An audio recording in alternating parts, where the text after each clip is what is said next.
여러분 반갑습니다. 어서 오십시오. 지역 밀착형 시사 토크쇼 노정열의 시시각각으로 안내합니다. 오늘도 우리 지역의 핫 이슈의 핵심을 친절하게 풀어드리겠습니다. 오늘의 주제입니다. 코로나19 확산세가 계속되면서 그 여파가 전방위로 퍼지고 있습니다. 시민들의 안전뿐만 아니라 경제 생산과 소비 활동이 위축되면서 서민 경제가 휘청거리고 있습니다. 어떻게 하면 지역 사회의 감염을 빨리 차단하고 또 지역 경제 피해를 최소화하기 위해서 어떤 노력들이 필요할지 의료진과 지자체 그리고 소상공인과 함께 직접 머리를 맞대고 지혜를 모아보겠습니다. 노정열의 시시각각 지금 바로 출발합니다.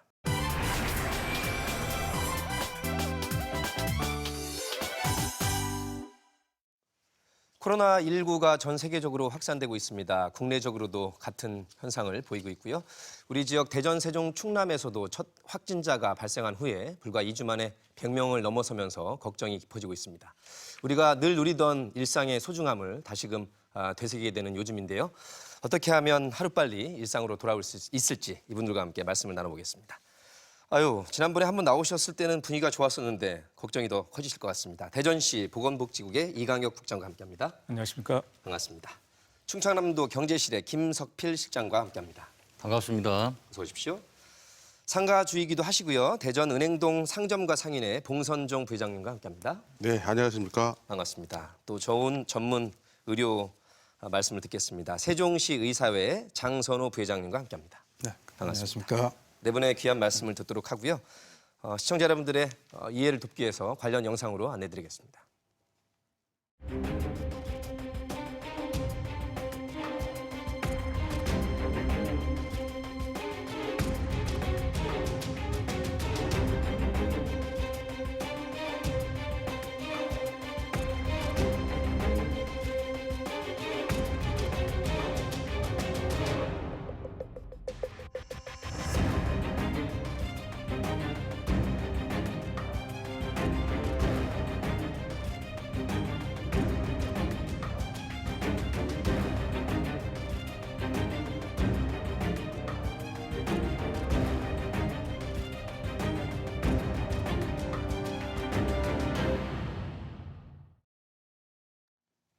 네, 화면으로 보셨다시피 모두가 어려운 시기에 처해 있습니다. 국민 모두가 각자 위치에서 최선의 노력을 다하고 계실 텐데 우리 네 분께서는 각자 위치에서 이번 코로나19 사태를 어떻게 보고 또 어떤 대처를 하고 계신지 일단 소감을 여쭤보겠습니다. 먼저 소상공인계 분위기가 어떨지 우리 봉선종 부회장님.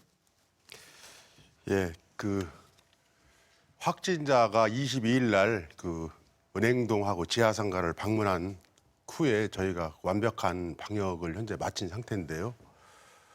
그걸 소문을 이렇게 듣고 난 시민들께서는 불안감에 휩싸여서 도무지 좀 갈수록 고객이 많이 줄어드는 그런 현재 실정입니다. 그래서 이게 장기화될 때는 국가적으로 큰 위기가 오지 않겠느냐는 그런 우려가 많이 됩니다. 예, 확진자가 다녀간 그 현장을 직접 목격하셨기 때문에 우리 봉 부회장님이 걱정이 더 크실 것 같습니다. 네. 의료진의 그 노고에 대해서 온 국민이 지금 많은 박수와 또 응원을 보내고 있습니다. 우리 세종시 의사회 장선호 부회장님 어떻게 보내고 계십니까? 네, 갑작스러운 이런 미중의 사태가 발생된 데 대해서 의료계 한 사람으로서 매우 안타깝게 생각합니다. 저희는 이제 과거에 신종플루라든가 메르스라든가 이런 신종 질환에 대한 어떤 문제를 국민들과 함께 잘 이겨낸 경험이 있습니다. 예. 이번에도 모두가 합심해서 잘 대처한다면 능히 이 사태를 극복할 수 있으리라 믿습니다. 예. 무엇보다 이 전문 인력들의 그 좋은 말씀들 또 현장에서 이렇게 애쓰고 계신 걸 국민들께서 잘 지켜보고 계십니다. 더욱더 노력 부탁드리겠고요. 이광혁 국장님, 제가 모두에 말씀드렸지만 저희가 지난번 이 코로나 바이러스 얘기할 때는 분위기 괜찮았었는데요, 그죠? 불과 한 2, 3주 만에 이렇게 됐습니다. 그렇습니다. 어떻습니까? 네, 말씀하신 것처럼 지난번 그 당시에는 우리 지역에 그렇게 그 감염 환자가 그게 눈에 띄게 나오지 않았던 상황이었고요. 우리 시에 지금 확진 환자가 첫 발생한 것이 2월 21일입니다. 예. 이제 한 2주가 지나고 있는데요. 오늘 현재 우리 대전시만 보면은 확진 환자가 18명이거든요. 예. 평균 하루에 1명 이상꼴로 이렇게 발생했다고 볼 수 있고요. 그분들이 보면 역학조사를 통해서 확인해 보면 그 18명 가운데 약 11명이 대구 경북 지역을 방문했거나 아니면 대구 경북 지역을 어떤 확진 환자가 접촉을 통해서 그렇게 감염이 된 경우를 확인할 수 있고요. 그리고 이제 우리 지역 내 가까운 뭐 천안이든가 뭐 지역 내 확진자와의 그 접촉을 통해서 감염된 그런 사례가 4명이 있습니다. 예. 그리고 감염병 원이라든가 경로가 조금 불분명한 분들이 3명이 있는데 이렇게 감염 원이랄까 경로를 이제 파악하고 있는데 그 중에서도 우리 사회적 관심을 모았던 게 이제 신천지 관련 감염 아니겠어요? 예. 현재 18명 중에서는 2명이 신천지 교인이거나 또 신천지에서 말하는 교육생 신분으로 밝혀져서 신천지하고 직관적으로 관련된 사람은 2명으로 지금 확인되고 있습니다. 예. 우리 지역의 확진자 추이도 같은 이슈로 한번 넘어가 보도록 하겠습니다. 우리 대전 쪽 현황을 짚어주셨고요. 우리 충청남도 경제실의 김석필 실장님도 현재 우리 지역, 특히 충남 쪽 현황을 한번 짚어주시죠. 예, 우리 충남도 이제 오늘이 3월 6일인데 아마 제가 들을 때까지 한 3시 현재 한 92명으로 지금 나타나고 있습니다. 사실 2월 21일 날 첫 환자가 발생해서 28일에는 27명이 이렇게 많이 발생을 했습니다. 그 이후에는 조금씩 하루에 뭐 한 건도 있고 2건도 있고 3건 요 정도 약간의 소강 상태로 이제 접어가는 측면은 있습니다. 예. 근데 이제 성별로 보면은 여성들이 좀 한 73% 정도 차지하고 있고요. 예. 어떤 연령적으로는 40대, 30대가 40%, 30%이 정도로 좀 많이 차지하고 있습니다. 지역별로는 당연히 천안에 지금 90% 이상이 지금 차지하고 있습니다. 예. 그 실내 운동 그 줌바 댄스라고 하나요? 예, 그것과 관련된 것으로 나와 예, 있죠. 거의 뭐 줌바 댄스 그 계룡에서 발생한 군인분 제외하고 예. 천안에서 발생한 것은 그 줌바 댄스 실내 체육시설에서 발생한 걸로 지금 나타나고 있습니다. 실내 밀집된 공간이다 보니까. 그쪽 연결된 그런 부분에서 감염이 이루어지는 걸로 나타나고 있습니다. 예, 우리 대전시 국장님과 충청남도 실장님 말씀을 들어봤는데 이 국장님 대전의 경우에 1번 환자는 이제 3월 4일 날 음성 판정을 받고 퇴원을 했고요. 네. 다른 확진자들 상태는 어떻습니까? 예, 저희 환자 18명 가운데 이제 16명이 현재 병원에 입원해서 치료를 받고 있고요. 말씀하신 것처럼 우리 시 일본 환자가 지난 3월 4일에 이제 완치 판정을 받고 병원 격리 해제됐습니다. 이 환자의 경우에는 대구시를 이제 친구들과 같이 여행 갔다가 우리 시 이제 또 다른 친구인 우리 시의 친구를 방문해서 여기서 이상 증세를 느껴서 검사 결과 확진 판정을 받은 경우인데요. 20대 초반의 여성이다 보니까 그동안 뭐 입원 치료 과정에서 큰 특이 사항이 없이 안정적으로 치료를 받는 예. 가운데 결국 완치 판정을 받게 됐습니다. 그밖에 다른 환자들도 보면은 전체적으로 안정적이고요. 그 9번 환자의 경우에는 뭐 원래 이제 공주의료원에서 폐렴 증세로 해서 입원해 있다가 우리 을지병원으로 이제 이송된 케이스인데 그분만 이제 기저질환이 있어서 조금 뭐 경중증 정도의 그 증세를 보이고 있고 다른 분들은 안정적인 상태에서 이렇게 그 치료를 받고 있는 그런 예. 상황입니다. 김 실장님, 이 충남이 사실 그렇게 많지 않다가 이 이제 실내 운동과 관련해서 급격히 늘어서 지금 90명이 넘는 상황이라 예. 무엇보다도 걱정이 크시겠습니다. 예, 예. 현재 상황 계속 예의주의하고 계시죠? 예, 저희들은 뭐 하여튼 그 코로나 바이러스 어떤 그 감염 사태 물론 지금 편협하게 이제 천안하고 이제 아산에 집중되는데 특히 천안이 지금 많이 확산이 되고 있어서 그쪽에 우리도 이제 행정력을 집중하고 있습니다. 예. 그렇다고 해서 뭐 다른 지역을 또 등한시하거나 그런 건 아니고요. 다른 지역도 예의주시하면서 현재 이제 다발로 발생되는 천안 지역을 위주로 특별히 관리를 하고 있습니다. 대전시와 또 충남을 대표해서 나오신 두 분께 공통적으로 예, 현황도 더 말씀해 주시고 이제 국민들 걱정하시는 게 궁금하시고 그런 게 감염병 전담 운영은 어떻게 되는가? 가장 중요한 병실 확보 문제는 없는가? 이런 정도 질문이 많이 나오고 있습니다. 네, 전담병은 중요하죠. 그 전에 말씀드리기 전에 아까 격리 해제된 인원을 한 명만 말씀드렸는데 예. 저희 4번 환자도 그보다 더 먼저 격리 해제가 됐습니다. 참고로 말씀드리고요. 저희 이제 이 감염병 대응과 관련해서 아주 중요한 것 중에 하나가 충분한 감염 병실, 병상을 확보하는 것이고 그에 필요한 의료 인력을 충분히 공급하는 거, 확보하는 것인데요. 감염병 전담 병원을 통한 병상 확보 현황은 저희는 이제 우선은 감염병의 특성상 음압병실을 갖추고 있는 격리병상 수가 저게 이제 우선적으로 기존에 확보하고 있던 충남대 병원 내 국가지정 입원 치료 병상 8개 병상 그리고 자체적으로 가지고 있던 3개 병상에서 11개 병상에 거점 병원까지 포함해서 17개 병상을 음압병실을 병상 갖추고 있고요. 예. 그리고 추가적으로 이번 사태 즈음에서 충남대 병원에서 약 40개 병상을 이동형 음압기를 설치해서 격리 음압 치료 가능한 병상을 총 57개 병상을 확보하고 있고요. 추가적으로 최근에 이제 보훈병원에서 약 30병상 규모의 또 병상 확보가 됐고 또 감염병 전담 병원 또 경증 환자를 위한 또 유증상자를 위한 격리 입원 치료를 위해서 시립 제2노인 전문 병원을 원래 병상은 164병상인데 그런 이 감염병 환자 치료용을 하다 보니까 약 90병상 내로 이렇게 조정이 될 것으로 예상이 되는데 그 병원에 대해서도 다 충분히 기존에 있던 환자들을 소개시키고 이 감염병 전문 병원으로서 예. 혹시야 발생할지 모르는 환자를 대비해서 맞아서 격리 또 입원 치료할 수 있도록 준비하고 있습니다. 오늘 현재까지는 18명의 확진자이기 때문에 대전 상황에서는 충분히 수용 가능한 상태라고 이렇게 그렇습니다. 보시는 것 아직까지 같습니다. 추세로 봐서는 충분한 병상 확보라고 볼 수 있습니다. 그러면 우리 실장님, 경제실 실장님이신데 어쨌든 경제와 또 보건이 밀접한 연관이 예, 있고 그러시다 보니까 나오셨습니다. 예. 충남 쪽은 어떻습니까? 병실은 기본적으로 우리 도내 의료원이 4개 있습니다. 네. 천안, 서산, 홍성, 공주 이런 쪽에 이제 어떤 병상이 확보돼 있고요. 예. 그다음에 당국대학교 병원, 그다음에 순천향대 병원 이런 식으로 해서 지금 상당히 예, 여러 개가 그래서 좀 있군요. 여러 네. 지역별로도 좀 분산돼 있으면서도 병상들이 이제 충분히 지금 확보돼 있다 그런 말씀을 드리겠습니다. 우리 저 의료인께 여쭤봐야 될 것 같은데 우리 국장님 말씀하신 중에 이제 퇴원 해제는 어느 경우에 되는 것이고 아까 음압 병동에는 어느 정도 상태에 계신 분들이 들어가야 되는 것이고 자가격리 자기 집에서 격리할 수준은 어느 것인지 너무 어렵지 않게 한번 어렵죠. 간단히 짚어주시겠다면요. 네네.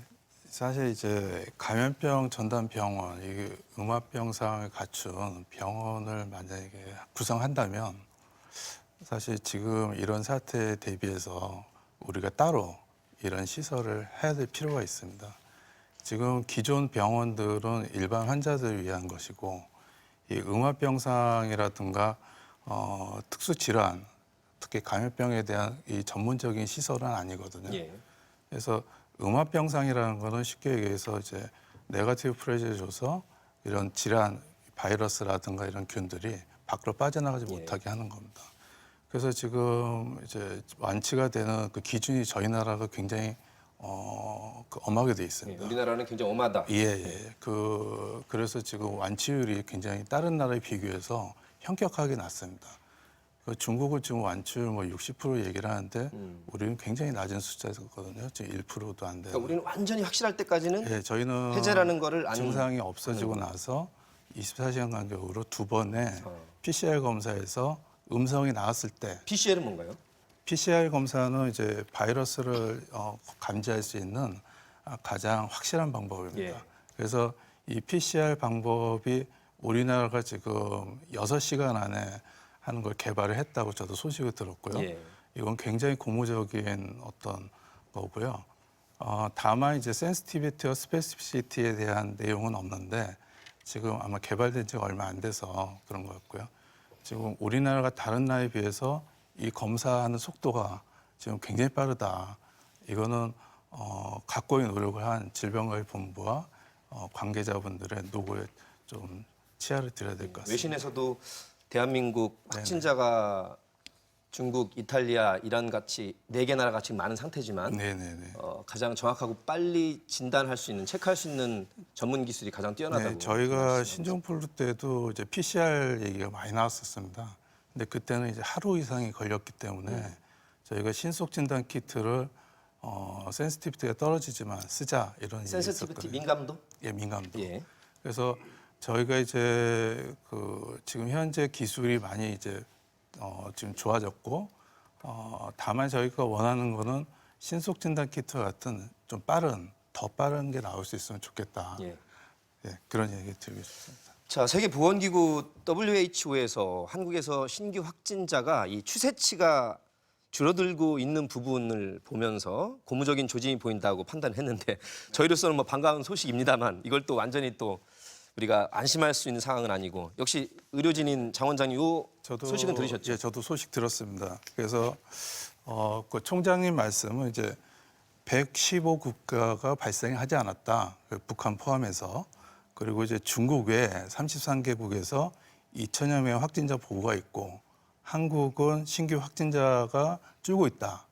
이건 무슨 얘기냐면 이제 신천지에 대한 검사가 거의 끝나가기 때문에 그 부분을 감안한 거죠. 네네네네. 그래서 대통령께서도 신천지에 대한 통계를 따로 뽑았으면 좋겠다는 말씀하신 게 저희가 앞으로 이게 이제 연구 과제가 아마 될 수도 있을 것 같습니다. 이게 왜 이렇게 집단 생활, 특히 모여 있는 곳에서 폭발적으로 이 감염이 증가되는가? 이거는 이제 저희가 일본의 크루즈선 같은 경우에도 이렇게 봤고요. 예. 그리고 지금 외국에서도 그런 사례가 요양병원 같은 시설 중심으로 해서 많이 나오고 있습니다. 예. 그래서 미국의 이제 텍사스대 연구에 따르면은 지금 사스 바이러스보다 20배 이상 이 감염력이 높다. 근데 물론 이제 중국도 여기에 대한 이제 언급이 있었습니다만은 아직 좀 검토해야 될 부분이 있고요. 한 뭐 1000배 이상 높다. 근데 제 생각에는 텍사스대 그런 그 연구 결과가 굉장히 신빙성이 있고요. 예. 앞으로 좀 저희가 더 연구를 지켜봐야 될 것 같습니다. 알겠습니다. 코로나19의 우리 지역사회 영향을 한번 짚어볼 텐데요. 지난 1월 19일 우리나라에 첫 확진자가 발생한 지 이제 40여일이 지나가고 있습니다. 걱정이 일상생활 곳곳에서 지금 스며들고 있는데 봉선종 부회장님, 그 은행동에서 이제 상가를 운영하고 계신데 예. 현장에서 체감하는 코로나19의 지역 경제 상가의 영향 어떻습니까? 상당히 그 생각보다 충격이 큽니다. 그 메리스 때에는 뭐 이런 유동 인구가 줄어드는 추세는 없었는데요. 지금 코로나19로 인해서는 거의 뭐 유동 인구가 한 90% 이상이 지금 줄었다고 봐야 되거든요. 그래서 정부 차원에서라도 어떤 그 안전한 대책을 빨리 마련해서 좀 이 소비자들이 그 시장을 방문하면서 어떤 경제의 일원이 될 수 있도록 그 어떤 특별한 정책이 좀 나와야 되지 않나라는 그런 생각입니다. 우리나라에서는 이제 심각해진 게 2월 중순까지 31명 정도밖에 안 됐기 예, 때문에 예. 괜찮다가 예. 2월 중순부터 지금 현재 3월 이제 중순으로 접어드는 이 시점까지 굉장히 어려웠을 것 같은데 네네. 예를 들면 뭐 평균 매출이 반토막 혹은 3분의 1 뭐 더 어려운 부분들은 5분의 1도 안 된다 이런 말씀을 들었는데 어떻습니까? 네, 맞습니다. 원래는 3분의 1, 뭐 5분의 1이 아니라요. 한 95%가 줄었습니다. 그래서 소비자를 특히 이제 은행동 같은 경우에는 주말에 보통 한 3만 명 정도가 오는데 지금 한 300명 정도도 안 오고 있는 실정이고요.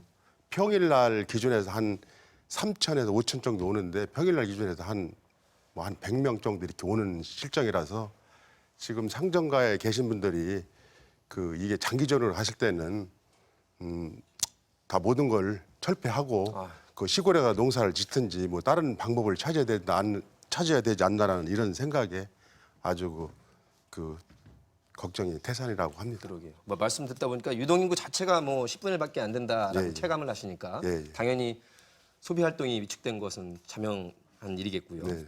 우리 지역에 어느 분야에 직접적인 타격이 있을지 우리 충남이 자동차 디스플레이 이쪽이 강세를 보이고 있는데요, 국장님. 예. 예. 이쪽도 약간의 혹은 어느 정도 영향을 미치고 있습니까?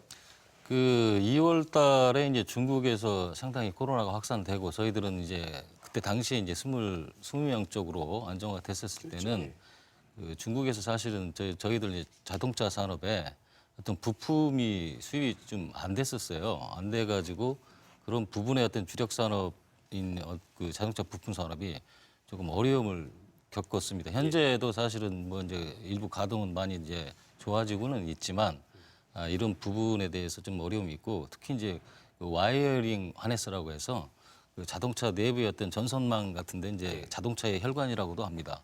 그런 게 이제 중국에 집중적으로 수입 품목이 되다 보니까 그런 데 좀 어려움이 있었습니다. 그러니까 우리가 관련 제품을 수출하는 것도 문제고 꼭 필요하다면 수입도 문제일 텐데 그렇습니다. 두 가지가 다 지금 영향을 받고 있습니다. 받고 있는데 지금은 상대가 이제 조금 더 나아지고는 있습니다. 나아지고는 있지만 아직까지 그 여파가 많이 이제 있다는 말씀이고요. 지원책도 아마 일부 이제 조금 적은 중소기업이라든지 그런 부분에 지원이 많이 돼야 될 거로 생각을 합니다.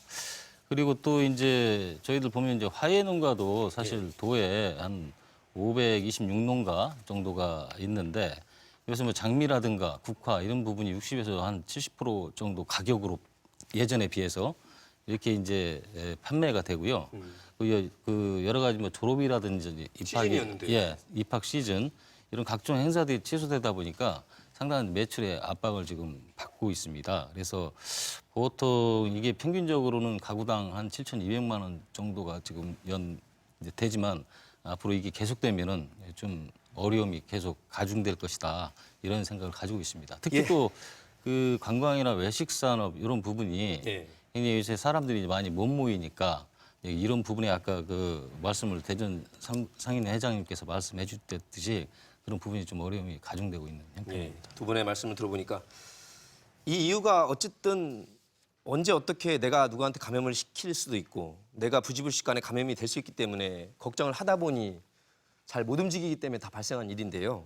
그래서 이제 사회적 거리 두기 운동이라는 것이 펼쳐지고 있습니다. 어쨌거나 한 2주 정도는 될 수 있으면 만남을 자제하고 거리를 두는 것이 이 확산세를 잠재우는 데 가장 효과적이지 않겠느냐라는 그런 입장인 것 같습니다. 그런데 한편으로는 말씀하셨다시피 생활고 때문에 심지어 극단적인 선택을 하기도 하고요. 또 경제 자체가 너무나 극한으로 밀리면 생명만큼이나 경제도 중요하다 이런 논리가 또 있어서 어느 정도의 경각심만 갖고 일상으로 돌아오는 것이 필요하다라는 이런 또 말씀도 있어서 저희가 어느 쪽에 또 조화롭게 생각을 해야 될지 굉장히 걱정입니다. 각자 한번 사회적 거리두기 운동 그 캠페인을 들어보면 그래서 동참을 해야 될 것 같은데 근데 너무 또 모든 일체의 만남과 모임을 안 갖는다는 것은 답답하기도 하고 경제가 돌아갈 수가 없거든요. 일단 의사로서는 어떻게 생각하십니까? 사실 저희 대한의사협회에서는 이제 소셜 디스턴싱 이제 사회적 거리두기 운동을 하자 이렇게 지금 정부에 제안을 하고 있습니다. 그 가장 큰 이유는 이제 잠복기가 저희가 지금 예상으로는 2주, 물론 뭐 한 달 이상도 있다, 뭐 3일, 4일이다 여러 가지 얘기가 있지만 2주를 저희가 잘 이렇게 버텨나가면 어느 정도 충분히 이제 추가 감염이나 이게 전파되는 걸 막을 수 있지 않겠느냐라는 학술적인 이제 베이스에서 나온 건데요. 근데 사실 2주를 이게 쉰다는 게 국가 경제 입장에서 보면 굉장히 어려운 얘기입니다. 그래서 이런 부분은 이제 전문가들끼리 조율도 있어야 되겠지만 정부에서 뭔가 여기에 대해서 좀 심사숙고하셔야 될 필요가 있다고 봅니다. 그러게요. 52주가 1년이면 2주면 뭐 얼핏 잡아도 4%의 경제 활동을 안 한다는 얘기인데. 네, 그러니까 뭐 저희가 이제 여름 방학, 또 여름 휴가, 또 연차 이런 걸 몰아서 한꺼번에 이 사회적인 대합의가 좀 필요한 문제고요.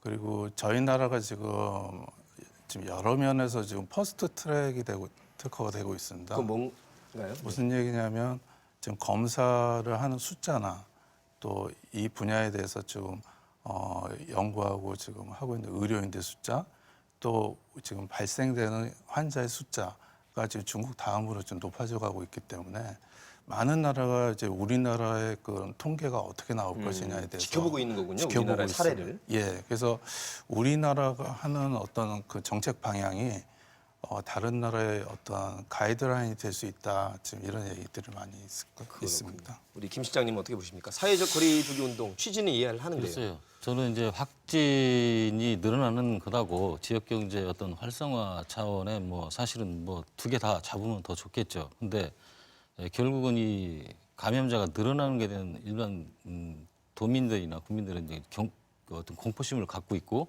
이것이 계속 어떤 경제를 여파를 이제 주게 되잖아요.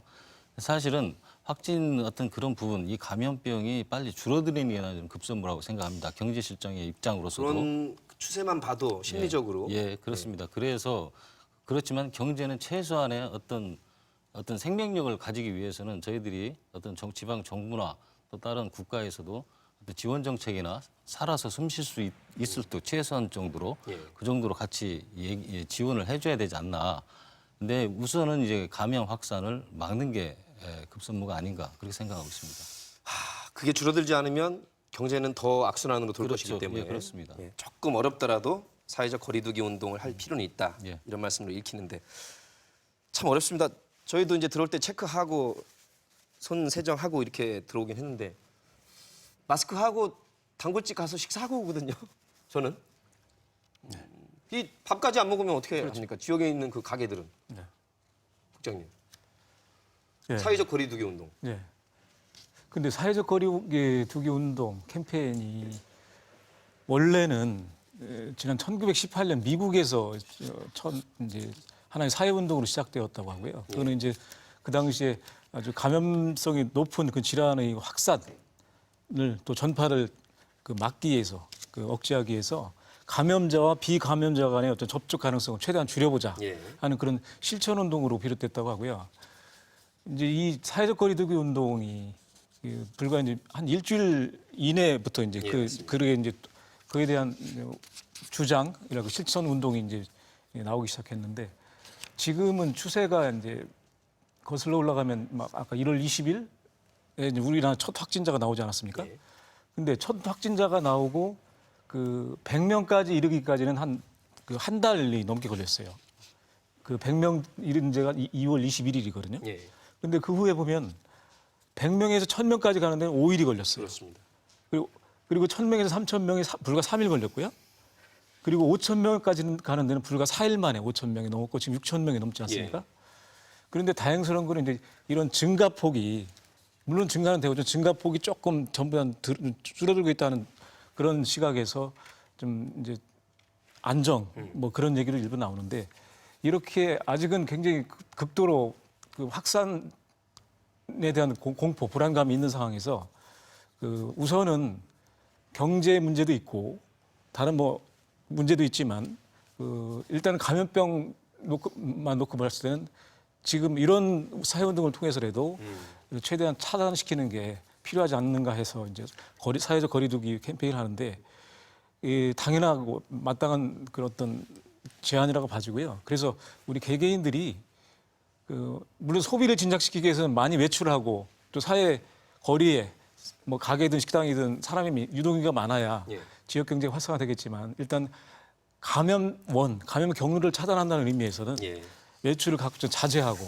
모임도 좀 연기하고 하는 그런 다른 사람과의 만남을 좀 줄이고 또 필요하다고 그러면 소통도 좀 오프라인보다는 온라인으로 하는 이런 식의 어떤 타인과의 거리를 두고 만남 자체를 자제하는 이런 운동에 같이 동참하는 것이 지금은 급선무가 아닌가 하는 그 생각을 해봅니다.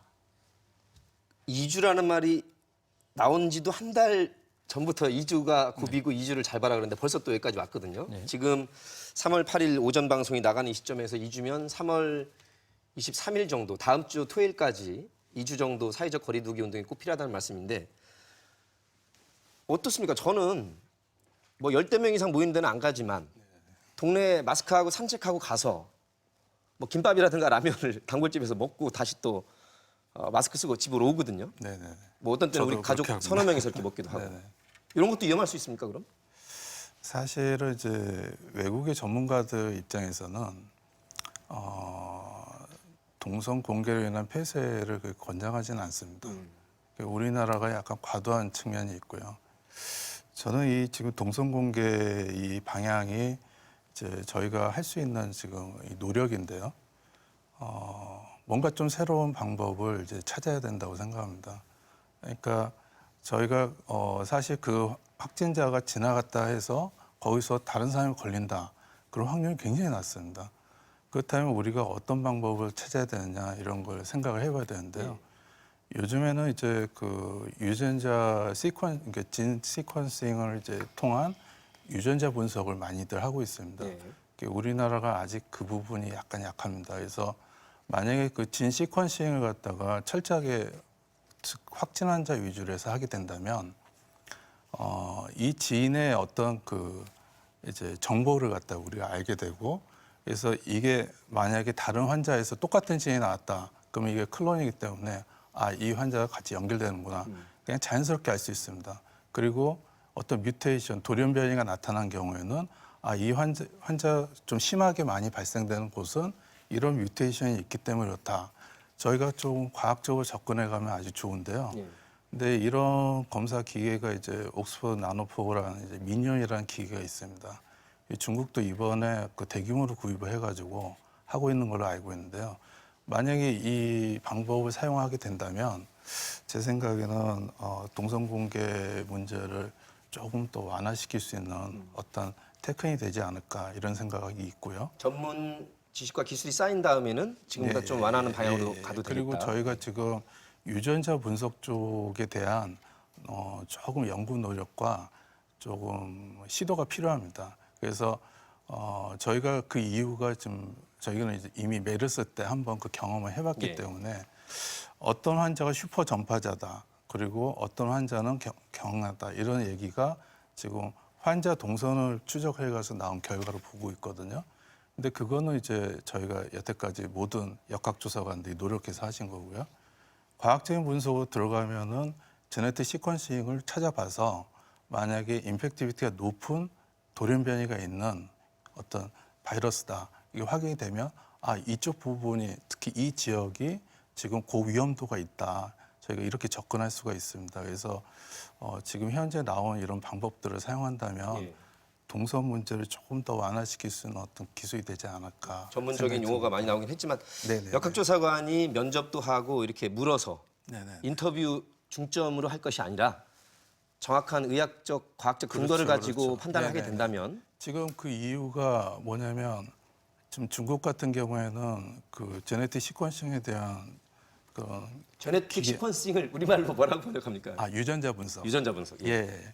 그 유전자 그 바이러스의 유전자 분석을 통해서 저희가 이 치명도를 추적하거든요. 그래서 이 방법도 새로운 테크닉이 될 수가 있고요. 그리고 만약에 이게 잘 도입돼서 한다면 굳이 동선을 과거처럼 철저하게 안 따져도 이 바이러스가 지금 어떤 방향으로 이동하고 있다. 만약 서울에 어떤 환자가 발생되고 부산에 발생되는데 이 바이러스 시퀀싱이 동일하다. 99.9% 이상 동일하다 그러면 같다. 그럼 이 두 분이 어떤 연관성이 있을 것이다라고 저희가 새로운 그 조사표를 만들 수가 있습니다. 근데 지금은 진행 중인 기술이라서 현재로서는 적용하기가 시간이 걸리는 것이죠. 지금 나와는 있고요. 저희가 이제 그게 없죠. 알겠습니다. 현장에서 지침으로 실천할 만한 현황은 아니다.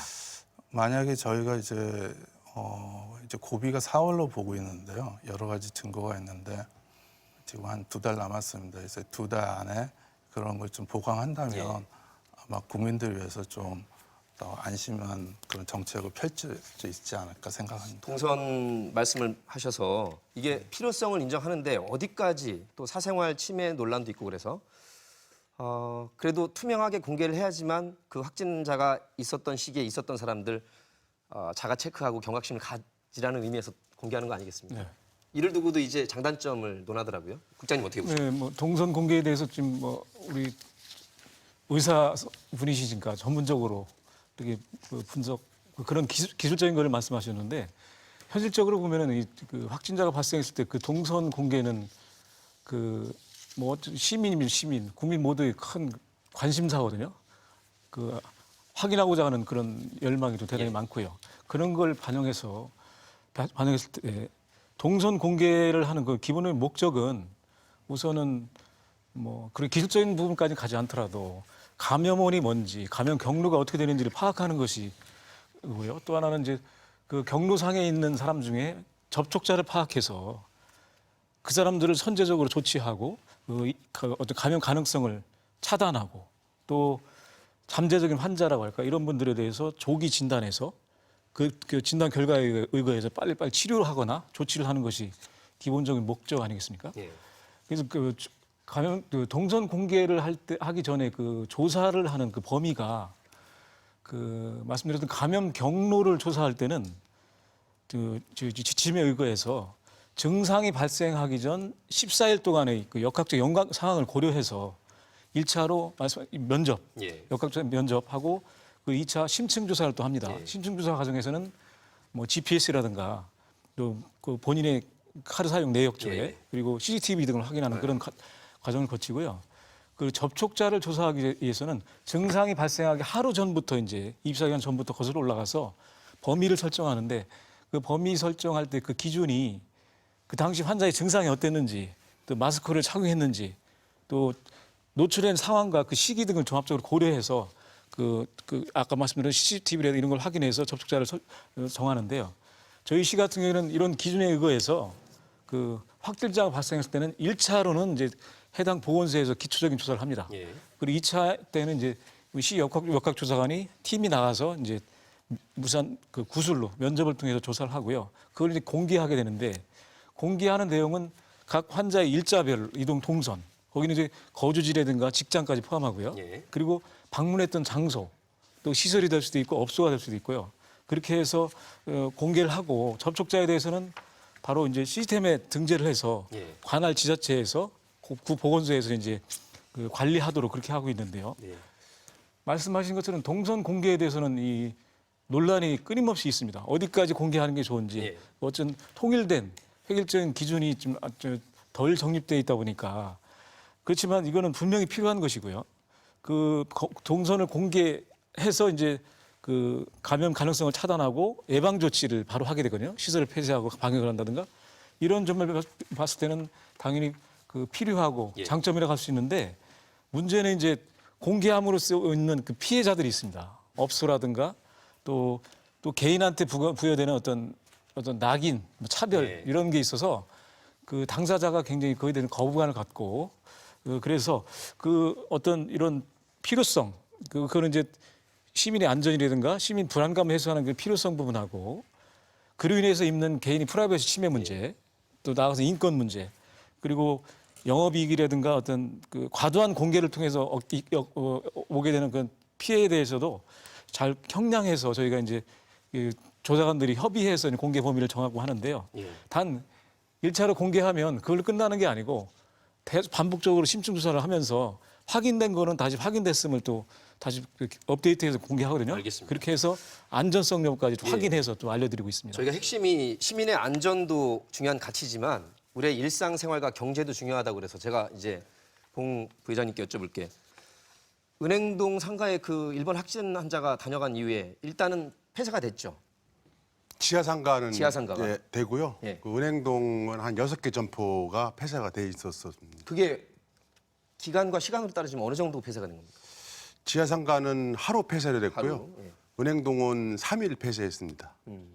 그런 점에서 3일까지 폐쇄를 할 필요가 있느냐. 예를 들면 그 확진자가 다녀간 그 시각에 그 장소에 있었던 사람 경각심 주려고 하는 것이라고 보는데 이미 방역팀이 와가지고 방역하면 아까 말씀하신 거의 제로 가까이 이제 네. 방역이 된 거 아니겠습니까? 그러니까 사실 저는 메르스 때 의심 환자가 한 번 왔었습니다. 그래서 제가 검사하고 예. 하루 방역하면서 하루 문을 닫고 그 다음에 이제 병원 다시 오픈했었는데요. 제가 아까 그 말씀드린 그 방법은 이게 만약에 이제 지역 사회 감염으로 이 병이 또 진행이 되면 역학조사가 불가능해집니다. 그래서 이게 너무 범위가 범위가 넓어지고 너무 있습니다. 넓어지고요. 그리고 저희가 좀 안타까운 거는 확진자 갔다고 그래서 뭐 백화점이나 뭐 이마트 같은 큰 어떤 스토어 이런 데가 전부 다 문을 닫고 그러니까 저는 하루 정도는 이해를 하겠는데 예. 뭐 그래서 며칠씩 가는 것은 과도한 것이 아니냐는 생각이 지금 들어서. 은평 성모병원 같은 경우에 물론 거기서 이제 집단 발생했지만 지금 모든 걸 소독 다 끝내고 의료인들에 대한 검사를 다 마쳐서 예. 음성으로 나왔거든요. 그럼 사실은 환자들을 위해서는 병원을 빨리 열어줘야 됩니다. 근데 이게 지침이나 이런 거가 아직 약간 좀 거의 못 따라가는 게 좀 있는 것 같다는 생각이 듭니다. 관련해서 말씀드리면 예. 네네. 확진자 이제 이동 동선을 공개하면서 바로 뒤따르는 조치가 해당 업소면 업소, 장소에 대해서 폐쇄하고 소득 방역 조치를 집중적으로 하거든요. 예. 그렇게 했을 때 그 시설 폐쇄라든가 휴가는 일단 하루면 족한 것으로 돼 있고요. 예. 며칠씩 이렇게 폐관을 한다든가 하는 건 좀 너무 과도한 조치로 아까 3일 얘기가 되고, 나왔어요. 그리고 네. 어떤 건물 안에서 예를 들면 빌딩 안에서 빌딩 내에서 일부 어느 사무실에서 확진자가 나왔다 그러면 그 건물 전체를 다 폐쇄하는 건 좀 너무 과도한 조치거든요. 예, 예. 예컨대 그래서 너무 과도하게 조치하거나 너무 오랫동안 시설 폐쇄하는 거는 오히려 그 지나치고요. 오히려 그게 더 불안감을 조장하는 그런 것이 아닐까 생각합니다. 자, 이제 핵심적인 것이 이제 소상공인들, 자영업자들에 대한 지원 대책이 중앙정부와 지방정부 차원에서 가장 중요한 것 같습니다. 현실적으로 어떠한 것들이 있는지 간단히 핵심적인 걸 우리 실장님과 국장님이 짚어주시죠. 실장님, 충남도 차원의 대책. 예, 저희 충남도 또 역시 뭐 소상공인 자영업자 사실 가장 어렵습니다. 뭐 대기업도 다 중소기업 다 어렵지만 특히 소상공인 자영업자가 이제 어려운데요. 저희 충남도는 사실 어떤 중소기업 전체 어떤 사업체로 한 15만 개가 되고 여기에 종사하시는 분이 한 61만 명 정도가 됩니다. 그래서 저희들이 이번에 이제 소상공인 지원 사업하고 중소기업 지원 경영 안정 자금을 우리가 이제 특별히 지원하는데 소상공인 쪽에는 기존에 우리가 계획했던 어떤 1년 동안 지원해 해줄 경영 안정 자금의 65% 상반기에 지급하고 조기 추가로 집행을 조기 집행하고 추가로 저희들이 430억 원 정도를 별도로 책정을 해서 지금 추진하고 있고요. 그다음에 이제 중소기업 파트도 원래 이제 우리가 당초에 계획했던 거에 65% 그러니까 2,015억 원에다가 추가로 609억 원을 합해서 2,662억 이 부분을 우리가 이제 계속적으로 추진을 하고 있습니다. 지금 상당히 지금 소상공인 파트는 굉장히 몰리고 있어요. 그래서 예전보다 한 2배 이상으로 지금 자금 지원 받으려고 이렇게 지금 해서 저희들이 도와주고 있습니다만 다만 이제 좀 문제되는 게 너무 몰리다 보니까 우리가 이제 빨리빨리 어떤 보증서 지급이라든지 어떤 융자 추천을 해드려야 되는데 그런 부분들은 저희들이 인력 확충이라든지 이런 부분을 적극적으로 이렇게 지원을 할 계획입니다. 워낙 비상 상황이다 보니까 또 소상공인이나 이 자영업자 입장에서는 급할 수밖에 없을 것 같습니다. 많이 애써주시고요. 대전시 대책 좀 간단히 짚어주시죠. 네, 대전도 같은 맥락입니다. 지난 2월 28일 정부에서 그 크게 내수 경기 회복하고 투자 활성화라는 큰 틀에서 대책을 발표한 바가 있고요. 또 11조 7천억 규모의 뭐 추경을 한다고 하니까 이번 달 뭐 추경이 통과돼서 또 지방까지 내려오면 그에 맞춰서 시에서도 추경을 편성하려고 준비하고 있고요. 구체적인 시책은 지금 충남 말씀하신 것 내내 그 같은 내용으로 하되 이제 액수만 좀 다를 텐데 그 저희도 마찬가지 자영업자라든가 소상공인에 대한 보호 또 지원을 위해서 그 소상공인 사용료 납부 유예라든가 또 일자리 제공한 소상공인에 대한 인건비를 지원한다든가 그리고 경영운전 자금 또 그런 어떤 그 경영 개선 자금 융자 담보 신용 보증금 수수료를 또 뭐 지원한다든가 이런 등등의 시책을 뭐 같이 병행적으로 추진하고 있습니다. 일단 뭐 금융 지원, 각종 세제 혜택을 또 11조 7천억 원에 달하는 추경까지 이렇게 방안들이 나오고 있습니다. 현장에서 느끼기에는 그래도 더 정확하게 빨리 집행이 됐으면 좋으실 텐데 한편으로 상가주기도 하신데 워낙 장사가 안 되니까 이 임대인들을 위해서 뭐 20%에서 심지어 뭐 30% 가까이 뭐 한두 달 이렇게 임대료를 깎아주는 착한 임대료 운동도 벌어지고 있더라고요. 어떻습니까, 봉 회장님?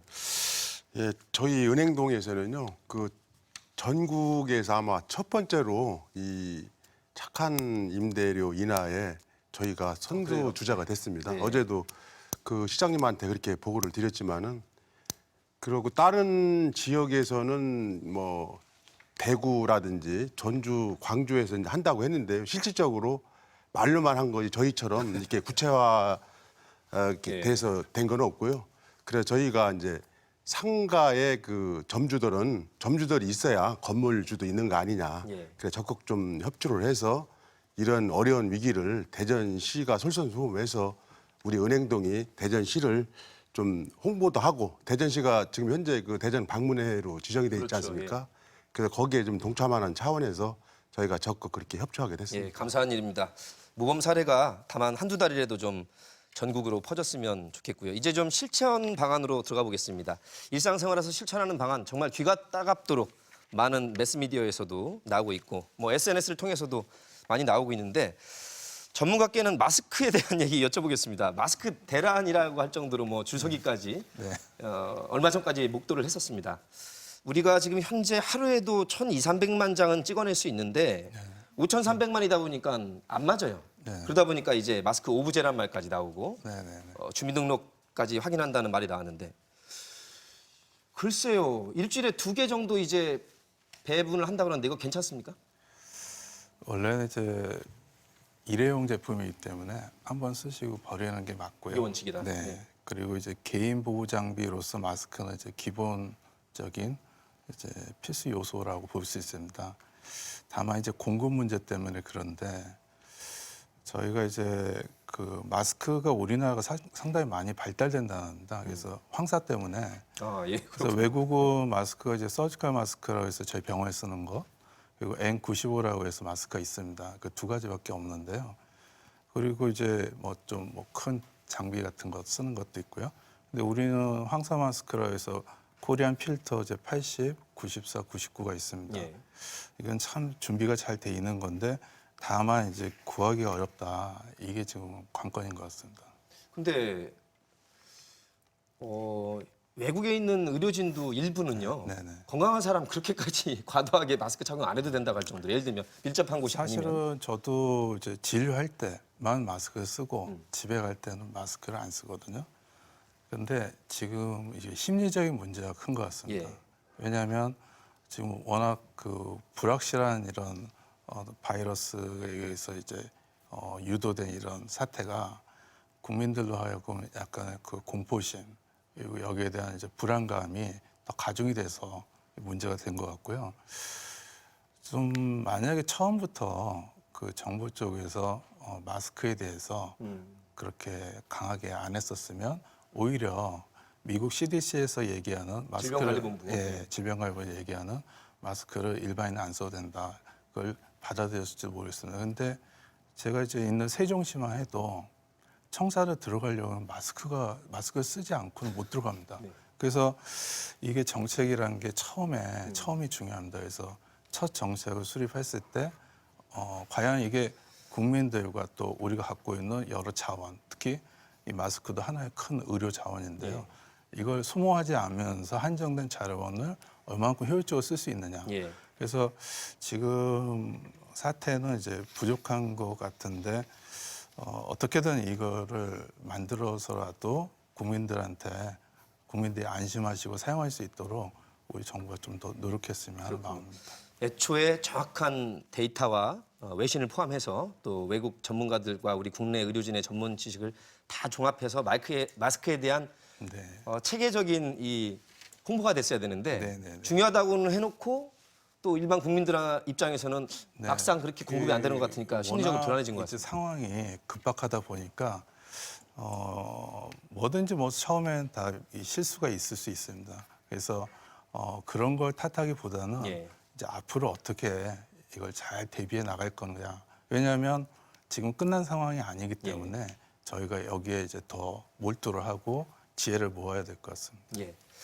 저희가 신천지 말씀을 안 드릴 수가 없는 게 80~90%까지 대구 경북 확진자가 나왔고 그 시발점이 이제 신천지 교인들의 그런 집단적인 그 활동 때문이라는 것이 이제 팩트로 확인이 됐습니다. 우리 지역에도 신천지와 관련된 분들이 있을 수 있어서 그 본인들의 안전을 위해서도 투명하게 체크가 돼야 되고 치료가 들어가야 되지 않겠습니까? 네. 대전 지역은 어떻습니까?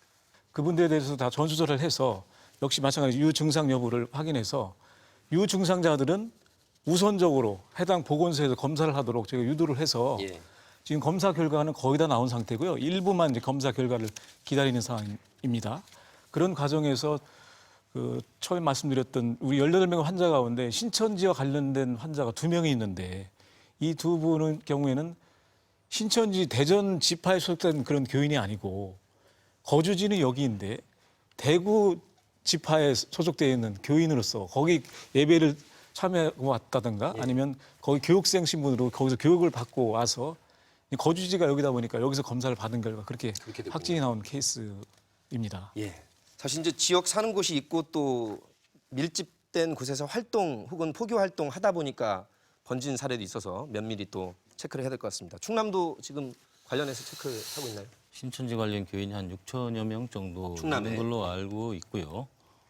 거기서 뭐 지금 우리가 92명 그 확진자가 계시지만 신천지 쪽은 연결이 그쪽에 인원은 아직 없는 걸로 연관성이 없는 걸로 그렇게 나타나고 있다고 알고 있습니다. 이제 예. 국가 전체적으로는 80% 넘게 관련이 예, 예, 있지만 예. 우리 대전, 충남, 세종으로는 예. 예, 관련성이 적은 예, 것으로 예, 그렇습니다. 알겠습니다.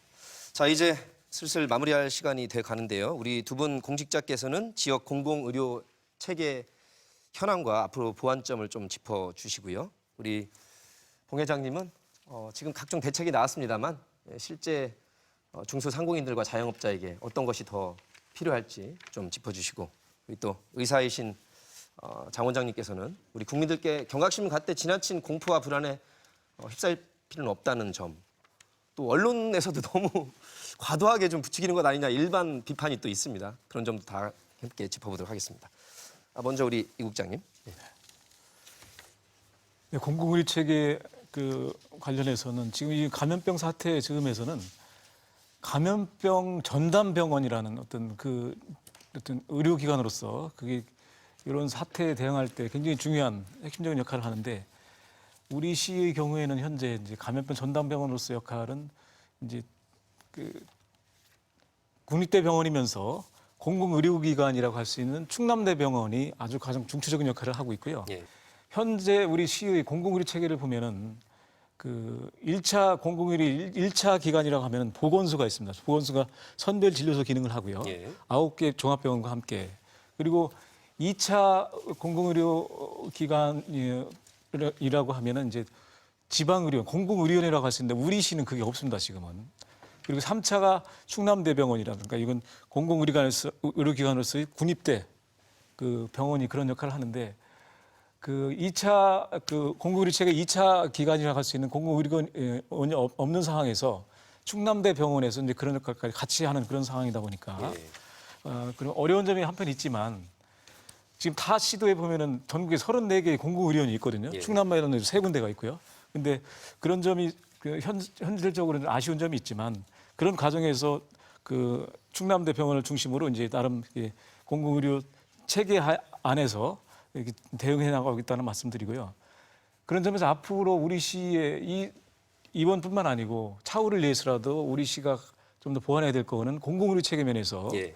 우리 지금 추진하고 있는 시립의료원이 빨리 설립돼야 되겠다라는 그런 생각을 하고요. 그것이 이제 어떤 사안이 발생했을 때 감염병 전담병원으로서 또 환자 치료뿐만 아니고 연구 기능까지 같이 할 수 있는 그런 기능이 필요하고 그리고 그에 맞춰서 병상 확보라든가 의료 인력도 충분히 확보가 되게 되겠죠. 의료 인력도 특히 감염내과라든가 또 호흡기내과 같은 이런 감염병과 직접 관련성 있는 그런 의료 인력들이 충분히 있어야 그런 상황이 발생했을 때 대처 능력이 생긴다고 그렇게 볼 수 이번에 있겠습니다. 코로나19를 거쳤기 때문에 아마 이쪽으로 더욱더 강화될 것은 네. 분명해 보입니다. 충남은 뭐 말씀한 대로 공공의료원이 꽤 있어서요. 예, 뭐 지금 대전시 국장님께서 이제 말씀을 다 해주셨고요. 예. 저는 이제 개인적으로 생각이 드는데 물론 이제 다 생각하실 거고 이게 뭐 이런 사태가 어떤 감염병이라든지 재난이 발생했을 때 어떤 지역이 한다 안 한다 이런 굉장히 또 이 갈등 요소가 많이 있더라고요. 그래서 이제 뭐 이것을 잘 극복하고 또 기회가 된다면 국가 재난 전담병원을 좀 뭐 지역에 나눠서 짓든지 평상시에는 이제 일반 병원처럼 운영을 하고 유사시에 어떤 문제가 발생한다든지 감염병이 발생한다든지 그러면 바로 그쪽에 사람들 환자나 어떤 그런 것들을 이렇게 케어해 줄 수 있는 국가 재난 전담병원을 좀 만들어야 될 필요가 있지 않을까 그렇게 생각을 합니다. 차제 공공의료 체계를 더욱더 강화하는 예. 계기가 돼야 될 것 같습니다. 장 원장님. 네. 지금 이런 이제 공포나 어떤 불안 이런 심리는 우리가 이제 확실한 정책과 어떤 집행이 있게 되면 많이 사그라들게 마련입니다. 그래서 저희 이제 대한의사협회하고 이제 정부에서 같이 이제 합심해서 이 문제를 잘 해결한다면 뭐 큰 문제 없이 마무리가 될 것 같고요. 국민들께서 각 이제 요즘 인터넷과 SNS 통해서 많은 우려스러운 정보를 많이 보시게 됩니다. 그래서 정부 당국에서도 좀 이렇게 정확하게 정보를 공개하고 그리고 앞으로 이제 어떤 방향으로 우리가 가겠다 이런 희망찬 좀 청사진을 제시를 해줘야 국민들께서도 안심하고 생업에 종사하시지 않을까 이렇게 생각합니다. 다시 한번 의료진의 노력에 국민들과 함께 응원합니다. 현장에서 조금 더 잘 풀렸으면 좋겠습니다, 동 회장님. 예. 네. 제가 그 기업 및 그 소상공인들이 그 현재 총 저희 한국에 저기 돼 있는 그 업체가 약 한 320만 개 정도로 지금 보고 있는데요. 그 중에 소상공인들이 차지하는 비중이 85% 정도 된답니다. 소상공인들이 어려움이 계속 지속이 되면은 그 정부, 그러니까 국가 차원에서 굉장히 위기가 온다고 저는 개인적으로 생각을 하고 있기 때문에 저희는 지속적으로 그 아까 의사협회에서 말씀하시다시피 그 어떤 뭐 크게 감염에 크게 민감하지 말고 일상생활 전과 같이 하는 거를 그 홍보나 어떤 그 매스컴을 통해서 지속적인 그런 노력을 해주셨으면 하는 마음입니다. 예, 오늘 네 분 귀한 말씀 잘 들었고요. 저희가 사스, 신종플루, 메르스를 힘겹지만 이겨낸 경험이 있습니다. 이 또한 지나갈 것이고요. 온 국민들께서 합심해서 이 위기를 극복해냈으면 좋겠습니다. 대전 MBC 노정열의 시시각각 오늘은 여기까지입니다. 함께해 주신 여러분 고맙습니다.